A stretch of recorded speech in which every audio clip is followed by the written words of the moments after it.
So we are treating around every year around 3000 to 4000 patients for all types of cancer.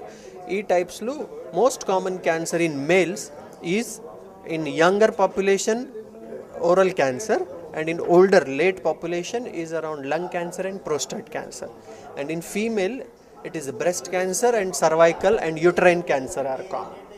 Okay, so the reasons as being increased the cancer in India are because of the lifestyle problems, addictions, tobacco, alcohol, gutka, and chemical exposures, pollution, and other factors like hereditary. Sometimes around 3 to 5% cancer are hereditary. They run in the family, grandfather, mother, father, and then they will go on.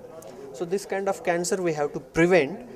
One thing, when there is economical survey, to treat one cancer patient it cost around 3 lakhs 50,000 rupees of a patient. So if we try to catch them early, we can do one thing. Patient survival rate increases. The success rate is 90 to 100% in stage 1 and stage 2.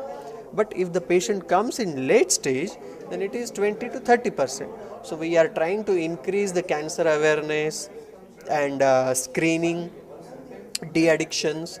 So all those things we are trying to do. And sometimes what happens, around 20% of the patient come in last stage. Last stage means palliative stage, where we cannot do anything. Already the cancer has spread in the body. So that time we just give them palliative care.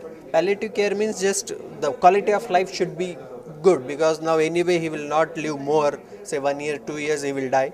So at that time we are not trying to treat him aggressively, just we will try to give the palliative care, pain relief, koncham medicines, that type of care we are doing.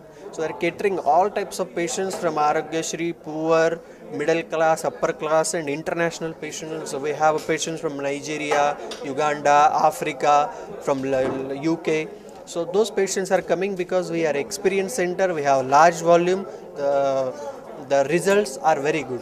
So those things are there, and I want you, the media people and screen and print media, to create the awareness in the general population, because we will see the patients who will come to our hospital, but you will go to every house, all TV people will see the TV and newspapers. So I want you to create a propaganda and awareness about the cancer.